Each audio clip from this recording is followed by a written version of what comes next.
বাংলাদেশের চরম ভারত বিদ্বেষ, তারই মধ্যে আবার বিদ্বেষীদের মুখে অবাস্তব যুক্তি যখন তখন বেরিয়ে আসছে। এবার মোহাম্মদ ইউনূস তিনি সেনা প্রস্তুতি দেখতে গেলেন, আর সেখানে গিয়ে যুদ্ধের জন্য প্রস্তুত থাকার বার্তা দিচ্ছেন অন্তর্বর্তীকালীন সরকারের প্রধান উপদেষ্টা। প্রস্তুতি নেই, যুদ্ধক্ষেত্র একই ব্যাপার, প্রস্তুতি বারে বারে করতে হয়, পারফেকশন, সার্বক্ষণিক প্রচেষ্টা চলতে থাকবে।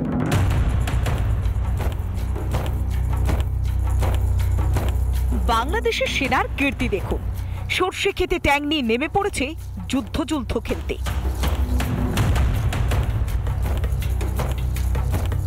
ইউনূসের সামনে বাংলাদেশের সেনার জওয়ানদের সে কি লম্ফঝম্প। পদাতিক বাহিনীর মার্চ, আকাশে হেলিকপ্টারের ঘোরাঘুরি, সব মিলে এলাহি ব্যাপার। বাংলাদেশের সেনাবাহিনীর মহড়া দেখতে এসেছিলেন প্রধান উপদেষ্টা মোহাম্মদ ইউনূসও। সব দেখে এক পা এগিয়ে যুদ্ধের জন্য প্রস্তুত থাকতে নির্দেশ শান্তিতে নোবেল পাওয়া ইউনূসের।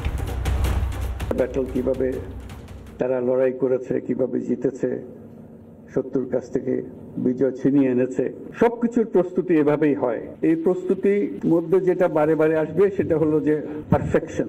এটা সব জিনিসে, সেটা শুধু যুদ্ধের ব্যাপারে নয়, জীবনের সবকিছুতেই খাটে। এদিকে মুক্তিযুদ্ধে ভারতের অবদান ভোলাতে একটার পর একটা হাস্যকর মন্তব্য করে যাচ্ছে ইউনূসপন্থীরা।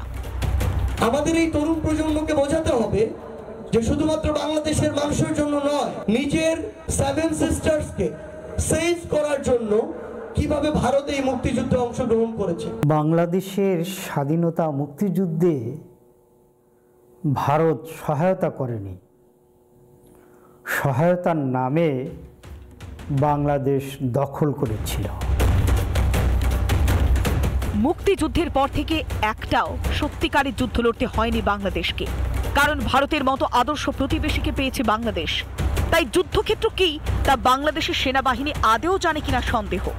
অন্যদিকে পাকিস্তান চীনের সঙ্গে একাধিক যুদ্ধ করতে হয়েছে ভারতকে।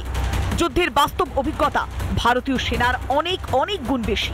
পাকিস্তানের কোলে বসে ইউনূস যদি ভারতের কথা ভেবে যুদ্ধের হুঙ্কার দিয়ে থাকে, তাহলে তার বোঝা উচিত ওই দু চারটি বাংলাদেশি পটকায় ভারতের গায়ে একটাও আঁচড় পড়বে না। রিপাবলিক বাংলা। এদিকে তো বাংলাদেশে হিন্দুদেরকে আরো বেশি করে কোণঠাসা করার ছক। এবার বাংলাদেশে যে সমস্ত মৌলবাদীরা রয়েছে তাদের জমায়েত হচ্ছে যে সমস্ত হোটেলে বিফ রাখতে হবে এই দাবিতে। যদি কোথাও নো বিফ থাকে, এরকম যদি কোনো হোটেল থাকে, তাহলে সেই সমস্ত হোটেলকে গুড়িয়ে দেওয়ার হুমকি।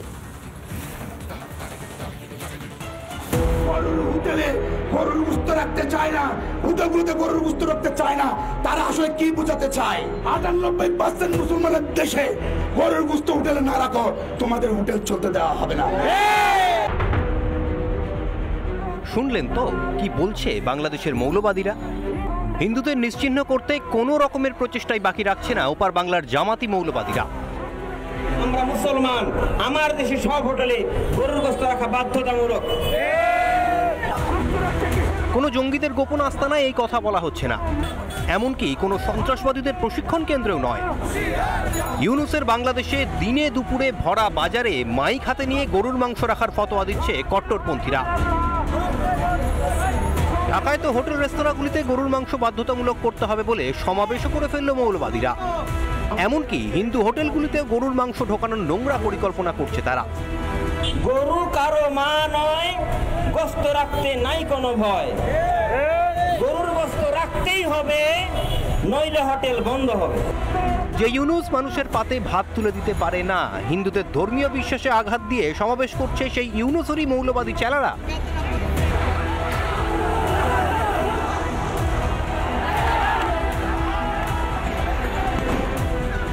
কোটা সংস্কার নয়, আসলে বাংলাদেশে গণ অভ্যুত্থান ঘটনা হয়েছিল মৌলবাদ ও হিন্দু বিদ্বেষী আদর্শের উপর ভিত্তি করেই। বারবার মৌলবাদীদের ভাষাতেই কথা বলেন হাসিনা বিরোধী আন্দোলনের সামনের সারিতে থাকা নেতারাও। বাংলাদেশে একটা ট্রেন্ড শুরু হয়েছে যে গরুর মাংস রান্না না করা, এটা অনেক হোটেলই রাখে না। তো আমি যেই হোটেলে গরুর মাংস রাখে না আমি সেই হোটেলে ভাত খাই না। এত মানে চুলকানি কেন? হ্যাঁ, এটা তো এখনো বাংলাদেশে আছে, ভারতের অঙ্গরাজ্য হয়নি। যদি কোনোদিন হয় সেদিন এটা কইরো, সেদিন আমরা দেখবনি। ঠিক আছে, তোমাদের সাথে কেমন করে লড়াই করা লাগে আমরা লড়াই করবো নি, ওই দিন আমরা দেখবো। সুতরাং আপনারা যারা যে সকল দোকান বলবে গরুর মাংস নাই বা গরুর মাংস রান্না করে না, কোনো কিছু বলার দরকার নাই। ওই দোকান বয়কট, ওই দোকানে খাওয়া দরকার নাই আমার। হাসিনাকে সরানোর উদ্দেশ্যই ছিল বাংলাদেশকে জামাতি উগ্রপন্থীদের আখড়া বানিয়ে তোলা। মৌলবাদীরা জানে বাংলাদেশে এখন তাদেরই সরকার, তাই যেমন খুশি হুমকি দিচ্ছে তারা। ও চিটফান্ডের মালিক, নোবেল শব্দটাকে কলঙ্কিত করে দিয়েছে, আর ওখানে তালিবানাইজেশন রয়েছে। তো স্বাভাবিকভাবেই এথনিক ক্লিনজিং এর জন্য যেটা প্রয়োজন, শরিয়াতে যেটা প্রয়োজন সেটাই হবে।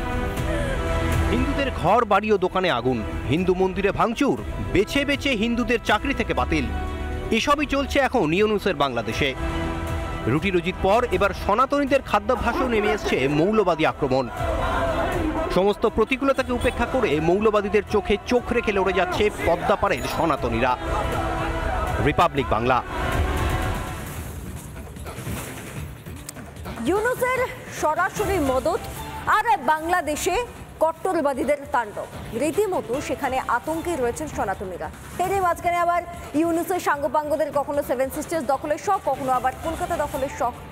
এত কিছুর মাঝখানে এবার প্রতিবাদে গর্জে উঠলেন নাগা সন্ন্যাসীরাও। তারাও বেঁধে দিলেন ডেডলাইন।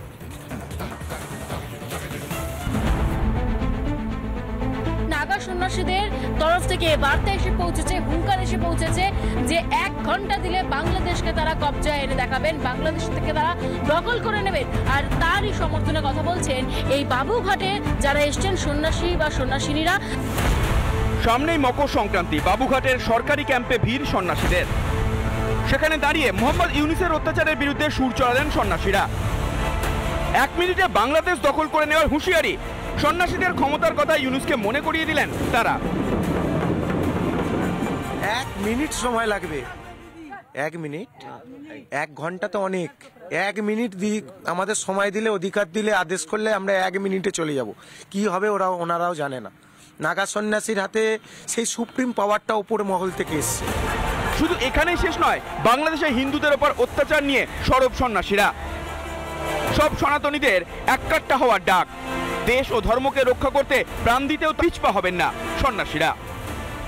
সেই পূর্ব পাকিস্তান যখন করেছে তখন থেকে হিন্দুদের উপর অত্যাচার চলছে, এখনো পর্যন্ত বাংলাদেশ স্বাধীন করে এখনো সেই হিন্দুদের উপর, হিন্দুদের তাহলে সংখ্যালঘুরা, এ দেশে সংখ্যালঘু নেই। তার জায়গায় আমাদেরই নাগা সন্ন্যাসী আছে, হিন্দু সন্ন্যাসী, যারা বাংলাদেশকে সবসময় দখল করে নিতে পারে। প্রাণটাই দেশের জন্য এবং ধর্মের জন্য, যদি প্রাণও যদি দিতে হয় তাহলে তো কোনো অসুবিধা নাই। সন্ন্যাসীদের বাংলাদেশ দখলের হুঙ্কার, নাগা সন্ন্যাসীদের বক্তব্যের সঙ্গে একমত নয় বিজেপি। অন্যদিকে ভারসাম্য বজায় রাখার চেষ্টা তৃণমূলের। না, বিজেপি এইসব দখল পাল্টা দখল ক্রিয়া প্রতিক্রিয়ায় বিশ্বাসী নয়। এখন আমি যদি মনে করি বাস্কেটবল খেলবো আমার এই হাইট নিয়ে, তাহলে সেটা সম্ভব? মানুষ সেটা বোঝে।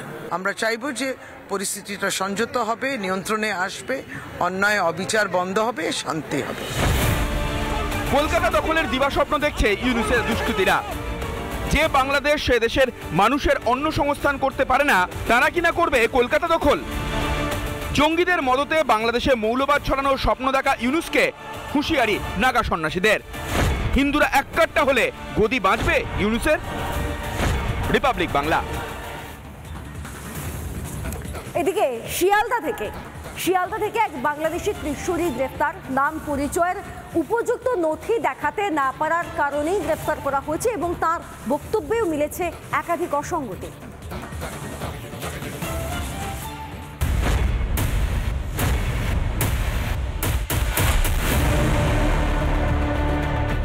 শিয়ালদা থেকে গ্রেফতার এক কিশোরী, বাংলাদেশের সন্দেহে গ্রেফতার।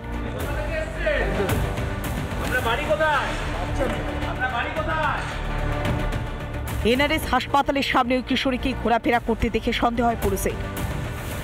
ওই এলাকায় কর্তব্যরত যারা ট্রাফিক পুলিশ এবং এন্টালি থানার এন্টালি পুলিশ স্টেশনের কর্তব্যরত পুলিশ কর্মীরা তার গতিবিধি সন্দেহজনক মনে হয়, সেই জন্যই তাকে প্রথমে আটক করে এন্টালি থানায় আনা হয় এবং তারপরে তাকে গ্রেপ্তার করা হয়েছে। তার আগে এগেনস্টে 14 ফরেনার্স অ্যাক্টে কেস রুজু করা হয়েছে।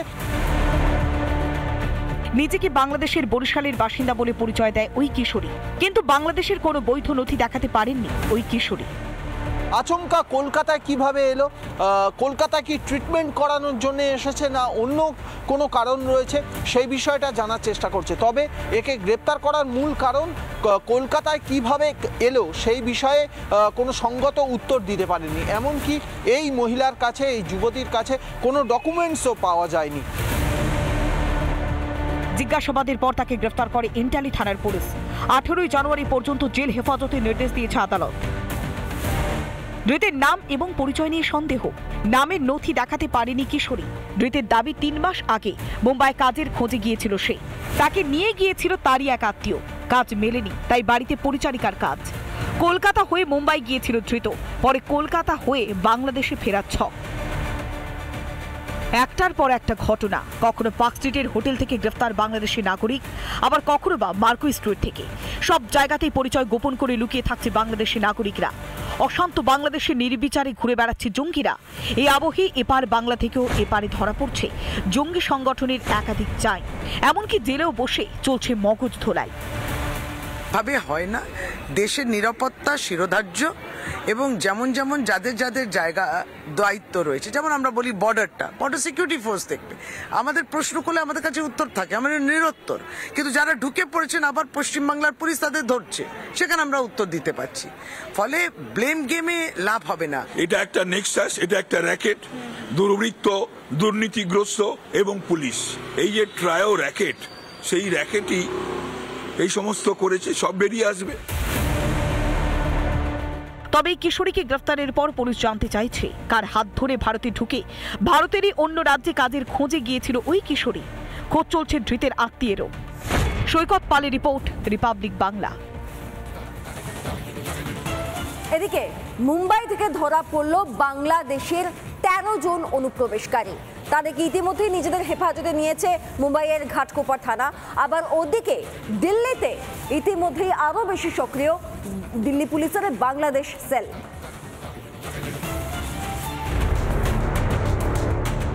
বেঙ্গালুরু, দিল্লির পর এবার মুম্বাই, এক এক করে ভারতে ছড়িয়ে পড়ছে অনুপ্রবেশকারীরা। রবিবার মুম্বাইয়ের ঘাটকোপার এলাকা থেকে 13 জন বাংলাদেশি নাগরিককে গ্রেপ্তার করল পুলিশ। অবৈধভাবে বেশ কিছুদিন ধরেই বসবাস করছিল ধৃতরা বলে অভিযোগ। ये पता चला कि नाला सुपरा ईस्ट भाग में बांग्लादेशी परिवार कानूनी तरीके से भारत में आए हैं और रह रहे। इंफॉर्मेशन के ऊपर हमारी टीम ने जाके 5 पुरुष 4 महिला और उनके साथ 4 छोटे बालक, ऐसे 13 लोगों को ताबे में लिया है। নালাসোপারায় অবৈধভাবে বসবাস করছিল এই 13 জন। ধৃতরা কেন মুম্বাইয়ে, তা নিয়েই তদন্ত শুরু করেছে মুম্বাই পুলিশ। এদিকে বাংলাদেশে যে পরিস্থিতি তৈরি হয়েছে তার জেরে লাগাতার বাড়ছে অনুপ্রবেশের মতো ঘটনা। গোটা দেশে ছড়িয়ে পড়ছেন অবৈধভাবে এই দেশে আসা বাংলাদেশিরা। আর শুধুমাত্র বাংলা নয়, এর আগে দিল্লি কিংবা বেঙ্গালুরু থেকেও গ্রেফতার করা হয়েছিল অবৈধভাবে ভারতে অনুপ্রবেশ করা বাংলাদেশিদের। তবে অনেকেই বলছেন পরিবর্তিত আর্থসামাজিক কারণে কিন্তু এই ধরনের অনুপ্রবেশের যে ঘটনা, সেই ঘটনা বেড়ে চলেছে। তবে এই গ্রেপ্তারের পর মুম্বাই পুলিশ মনে করছে পশ্চিমবঙ্গের রাস্তা ধরে ভারতে প্রবেশ করছে অনুপ্রবেশকারীরা। তাদের জিজ্ঞাসাবাদ করে অন্যান্যদের খোঁজও মিলবে। বাংলাদেশে জারি হিন্দুদের ওপর অত্যাচার, হামলার শিকার মুক্তিযোদ্ধা থেকে শুরু করে সাংবাদিক, কট্টরপন্থীদের দাপটে থরহরিকম্প অবস্থা, যার রেশ এসে পড়ছে এ দেশেও। সাধারণ মানুষ প্রচণ্ড ভয়ের মধ্যে আছে। যেই মানুষগুলি ত্যাগ করে বলিদান দিয়ে দেশকে স্বাধীন করেছে তাদেরকে, তাদের স্ট্যাচুকে অপমান করা হচ্ছে, স্বাধীনতা যোদ্ধাদেরকে অত্যাচারিত করা হচ্ছে, ভয়ের পরিবেশ তৈরি হয়েছে। এখন বাংলাদেশে দেশের কথা বললে তাদেরকে মার খেতে হবে, তার জীবন সংকটে পড়বে। এই একটা ভয়ঙ্কর পরিবেশের ভিতর দিয়ে যাচ্ছে। এটাতেই প্রমাণ হচ্ছে যে সরকারের তন্ত্রকে কাজে লাগিয়ে এখানে টেরোরিজম বিকাশ করার চেষ্টা চলছে। এবং আপনি যে অনুপ্রবেশ ইত্যাদি বলছেন সেখানে আমরাও প্রশ্ন করছি। আমাদেরকে প্রশ্নের উত্তর কি দেব আমরা, যখন ওটার দায়িত্বই আমাদের হাতে নেই? বিএসএফ বর্ডার্স তো আমাদের হাতে নয়, নিশ্চয়ই হওয়া উচিত নয় অনুপ্রবেশ। এদিকে দিল্লিতে প্রায় 12 জন অনুপ্রবেশকারী ধরা পড়ার পর অনুপ্রবেশকারীদের খোঁজে দিল্লি পুলিশের বাংলাদেশ সেল। পুলিশের বাংলাদেশি সেলে থাকছেন 5 থেকে 10 জন পুলিশ কর্মী। বাংলা জানা এমন পুলিশ কর্মীদের নিয়েই বাংলাদেশ সেল। 2 দশক আগে তৈরি বাংলাদেশ সেলকে আবারও সক্রিয় করল দিল্লি পুলিশ। রিপাবলিক বাংলা।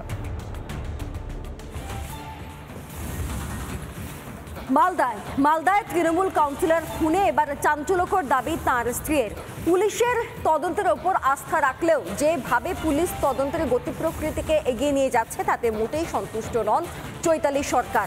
এমনকি ইংরেজ বাজারের পুরপ্রধানও পুলিশের ভূমিকা নিয়ে যথেষ্ট সন্তুষ্ট নন। আর ঘুরিয়ে ফিরিয়ে এই তৃণমূল কাউন্সিলর খুনের ক্ষেত্রেও প্রশ্নের মুখে কাঠগড়ায় দাঁড়িয়ে রয়েছে কেন রাজ্যের পুলিশ মন্ত্রীর পুলিশ?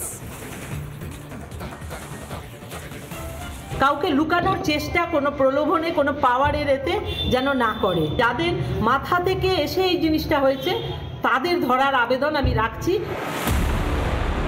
শুনলেন তো তৃণমূল কাউন্সিলরের স্ত্রীর বয়ান। দুলাল সরকার খুনের ষড়যন্ত্রে বড় মাথার যোগ।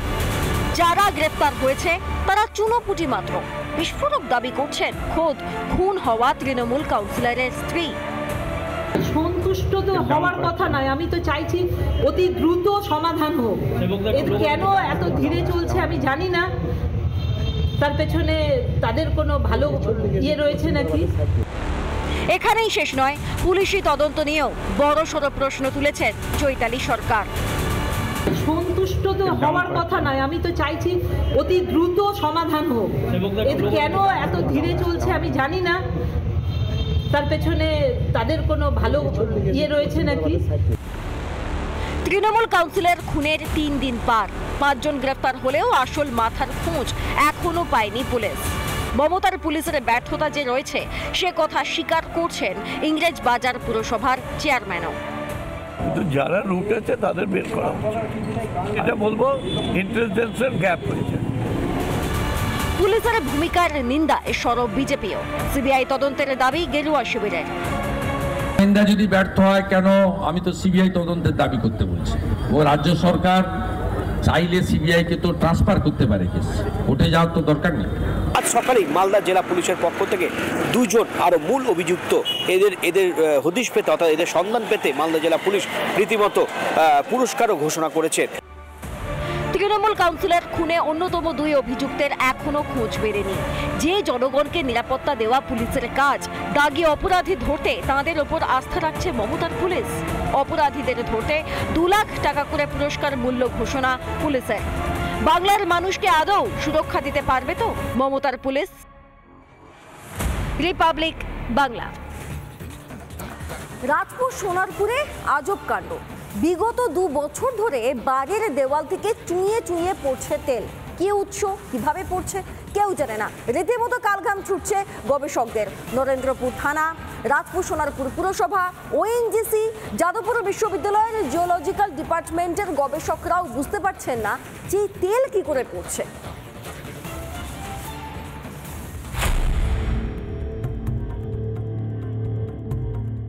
রাজপুর সোনারপুরের ফরতাবাদ এলাকায় বাড়ি থেকে গড়াচ্ছে তেল। দিন নেই রাত নেই দেওয়াল থেকে চুইয়ে পড়ছে তেল। কালো চিটচিটে তেলে ভরে যাচ্ছে কার্নিস থেকে মেঝে। এক দিনের ঘটনা নয়, গত 2 বছর ধরে এই তাজ্জব ঘটনার সাক্ষী ফরতাবাদের সরকার পরিবার। লিংটন থেকে কিন্তু তেল চুইয়ে চুইয়ে পড়ছে এবং সেই স্মেলটা কিন্তু সরষের তেল অনেক দিন যদি থেকে যায় তাহলে যেরকম গন্ধ বেরোবে, বা কিচেন চিমনি থেকে যে তেলটা বেরিয়ে আসে সেই তেলের মতো কিন্তু এর টেক্সচার এবং গন্ধ। তেলে ভাসছে বাড়ির দেওয়াল থেকে মেঝে। কয়েক বছর আগে বাড়িতে রঙের কাজ হয়, তারপর থেকে এই তেল চুইয়ে পড়ার বিষয়টি চোখে পড়ে। দাবি বাড়ির মালিক শম্পা সরকারের। 2-3 মাস পরে এবার আমি যখন বাড়ির লেফট সাইডে গেছি তখন দেখছি পুরোটা কালি হয়ে গেছে, এরকম তেল হয়ে গেছে। যারা আসছেন তারা কেউ বুঝতে পারছেন না যে কিভাবে এটা একটা অদ্ভুত কাণ্ড। ইতিমধ্যে ওএনজিসির প্রতিনিধি যাদবপুর বিশ্ববিদ্যালয়ের আইআইপিসি বিভাগের সদস্যরা বাড়ি পরিদর্শন করেন। পুরসভার ইঞ্জিনিয়াররা বাড়ি ঘুরে গেলেও সঠিক কোনো উত্তর মেলেনি। মঙ্গলবার যাদবপুর ইঞ্জিনিয়ারিং ডিপার্টমেন্ট আসবে, টেস্ট হলে তবে আমরা জানতে পারবো। আমরা এটাই উদ্বেগের মধ্যে রয়েছি, এটা জিনিসটা কতটা বিপজ্জনক, আমরা কতটা সেফ। কোন স্মেল পাচ্ছি না, কিন্তু এটা কোন দাহ্য জিনিস না, তেল বেরোচ্ছে, কোনো লেগে যেতে পারে। আগুন জ্বালালে হয়তো জ্বলতে পারে, এমনি কিন্তু জ্বলছে না। পরীক্ষা নিরীক্ষা করলেও এখনো অধরা তেল রহস্য। এই তেল দাহ্য কিনা সে নিয়েও কাটেনি দ্বন্দ্ব। স্বভাবতই আতঙ্কে রাজপুর সোনারপুরের সরকার পরিবার। 7ই জানুয়ারি যাদবপুরের যারা ইঞ্জিনিয়াররা আছেন তারা আবারও আসবেন, এসে গোটা বিষয়টাই পর্যালোচনা করে দেখবেন এবং তাতে কি পাওয়া যায় সেই রহস্য উদ্ঘাটন হয়তো আগামীতে অবশ্যই হবে। ক্যামেরা দেবব্রতর সঙ্গে রুমকিদের, রিপাবলিক বাংলা, কলকাতা। দোরগোড়ায় মহাকুম্ভ, হাজার হাজার সনাতনীরা সেখানে একত্রিত হচ্ছেন এবং হাজার হাজার বছর ধরে সেখানে এই মহাকুম্ভ পালিত হচ্ছে। এবার সেই মহাকুম্ভ, যেখানে মহাকুম্ভ পালিত হয়, সেই জমিটাকেই ওয়াকফের বলে দাবি মৌলানার। কেন? নয়া কোনো ষড়যন্ত্র? ये जो ज़मीन है, जिस ज़मीन पर ज़मीन के बहुत सारे हिस्से पर जो शामियाने तंबू वगैरह लगाए गए हैं, इंतज़ामात किए गए हैं, मेला लग रहा है, ये वक्फ की ज़मीन है और वहाँ के मुसलमानों की ज़मीन है। কুম্ভ মেলার আয়োজন শুরু হতে দিনের পর দিন ভুলভাল দাবি করে চলেছেন মৌলানা সাহাবউদ্দিন রাজভী বরেলভী। এর আগে অল ইন্ডিয়া মুসলিম জামাতের প্রেসিডেন্ট দাবি করেছিলেন কুম্ভ মেলায় নাকি মুসলিমদের ধর্মান্তরিত করে তাদের হিন্দু করা হবে। এবার আরও এক ধাপ পেরোলেন মৌলানা। সাহাবউদ্দিন রাজভীর দাবি, যেখানে কুম্ভ হচ্ছে সেটা নাকি ওয়াকফের জমি। कि जो ज़मीन है, जिस ज़मीन पर ज़मीन के बहुत सारे हिस्से पर जो शामियाने तंबू वगैरह लगाए गए हैं, इंतज़ामात किए गए हैं, मेला लग रहा है, ये वक्फ की ज़मीन है और वहाँ के मुसलमानों की ज़मीन है। मगर दरियादिली देखिए मुसलमानों की, कि मुसलमानों ने कुंभ के मेले की तैयारियां, शामियाने और पिंडाल, रोड और सड़कें और खड़ंजों पर कभी मना नहीं किया कि यहाँ पे मत लगाइए। মহাকুম্ভের ভূমি ওয়াকফের দাবি চাউর হতেই ফুঁসছে সনাতনীরা। निश्चित रूप से कहीं न कहीं एक साजिश के तहत महाकुंभ को विवादित करने का प्रयास कर रहे हैं कि वो अपनी मंसूबों को, कट्टरपंथी सोच को साबित करने के लिए महाकुंभ की भूमि को भी वक्फ बोर्ड की बता रहे हैं। इन पे तत्काल इनकी गिरफ्तारी होनी चाहिए, इनके खिलाफ FIR दर्ज होना चाहिए, इनकी जांच किया जाए कि इनके पीछे आखिर कौन तत्व लोग हैं। कहीं ऐसा तो नहीं कि आतंकी संगठनों के द्वारा ये प्रायोजित हो रहे हैं। মৌলানার এই দাবি আদৌ কতটা সত্যি নাকি জলে ভরা তা তো বলবে প্রশাসনের কর্তারা। তবে মৌলানার ভিত্তিহীন দাবিতে উত্তরপ্রদেশের হাড় কাঁপানো শীতেও উষ্ণতা ছড়িয়েছে। রিপাবলিক বাংলা।